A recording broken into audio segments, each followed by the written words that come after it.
this is what I call a developmental milestone, when for the first time, rather than accepting what culture and your family and everybody else has given you as givens, this is how the world works, you're starting to doubt, you're starting to wonder about, you're starting to realize, well, there are sometimes such different interpretations. That's just strange. How can that be? And myself, in some situations, I'm like that. In other situations, I'm a different person. Who am I really? And the capacity to ask those questions and to go inside is a new capacity, rather than going outside. Now we're at that. Remember the first diagram I had was this arch with the left side and the right side. Now we're going over to the other side, where it's no longer so important to know. What do I know? How can I define it? What are the variables? But what do I understand? How come I make sense of things this way and not another way? So there's a turn inwards and there's a turn towards questioning and taking apart what previously was taken for granted or as a given. And a lot of that came together also with the physics of the very large astronomy and with the physics of the very small quantum physics. But what happened there for those who are scientists? When we started to explore those areas in physics. Yes? The presence of the observer influences the action of the observed. That was measured and seen, yes. There was also seen things, if you touch this, typical Newtonian physics, touch your chair, just something hard. Is this hard? What's this? On that level, on our ordinary sensual level, this is hard. But when you go to the atomic level, what do we have? Enormous amounts of way more space than the electron, than anything solid in there. So that also popped our sort of reliance on what the objectivity that was so highly praised in the conventional traditional science.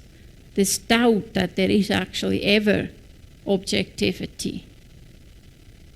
And it's not that it is not true, and here comes in with the valuable contributions of Ken's as well. It's not that the old one is not true. What we can say it is true for a specific case. It's limited, it's partially true.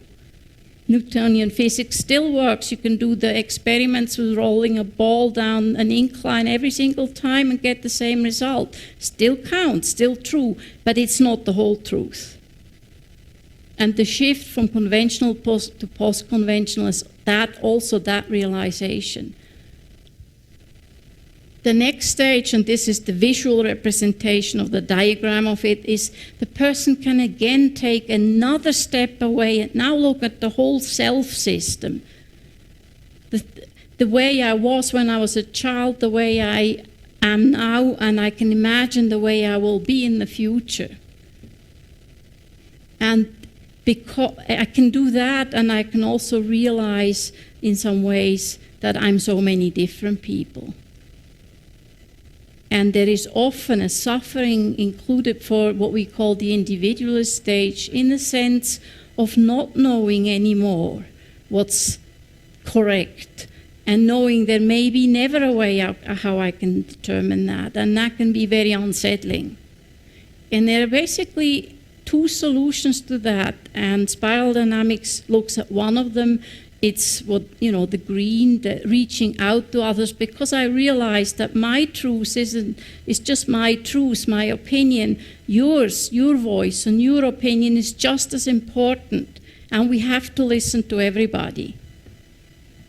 In ego development, when we look at this, has a different form, namely a further turning inward and a celebration of the me.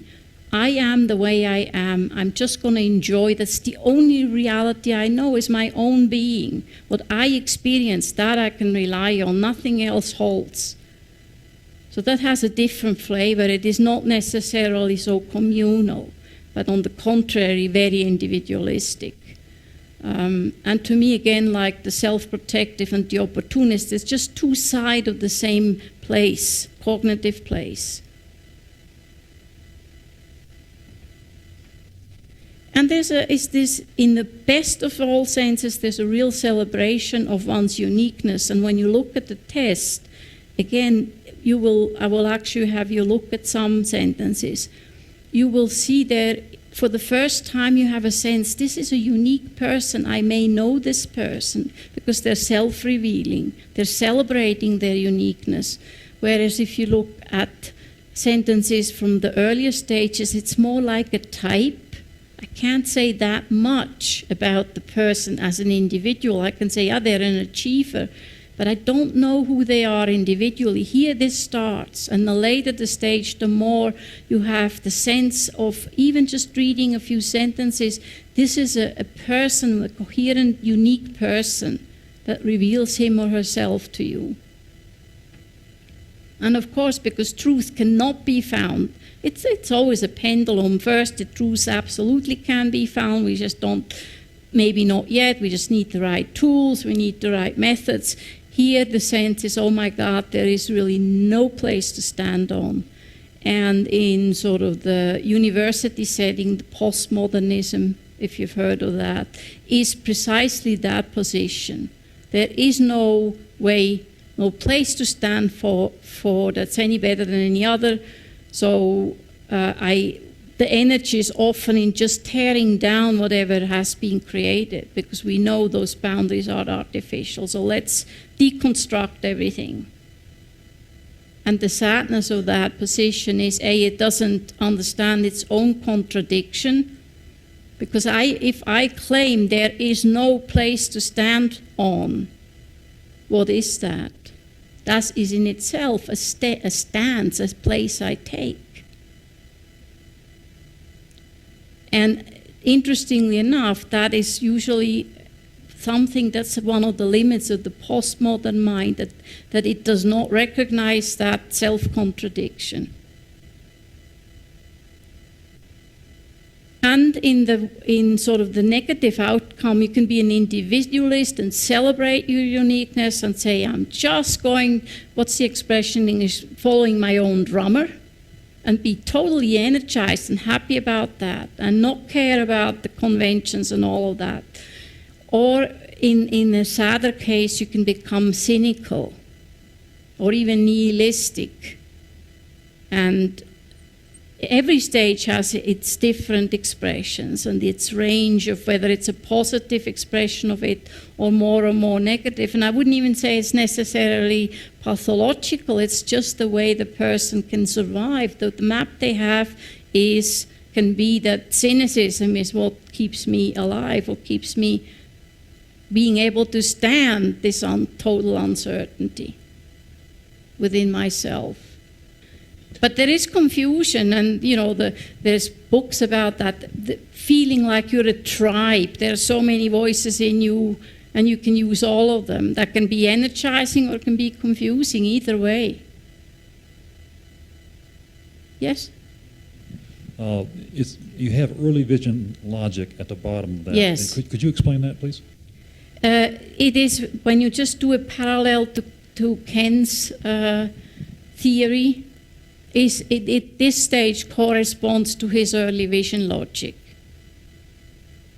And actually that brings me to another point that's not on the slides. What is also new, A, you turn inward, and B, you get away from this rigid boundary in terms of information. The achiever is very much rationally oriented. It has to make sense, you have to be able to prove it.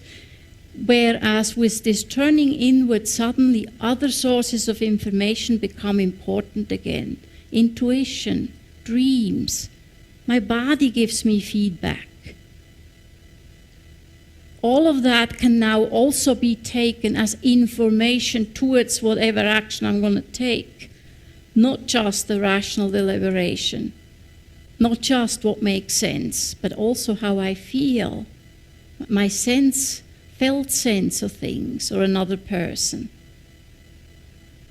And it allows for much greater freedom and much greater creativity. It gets released at this point again in a new way, because those constraints have been lifted.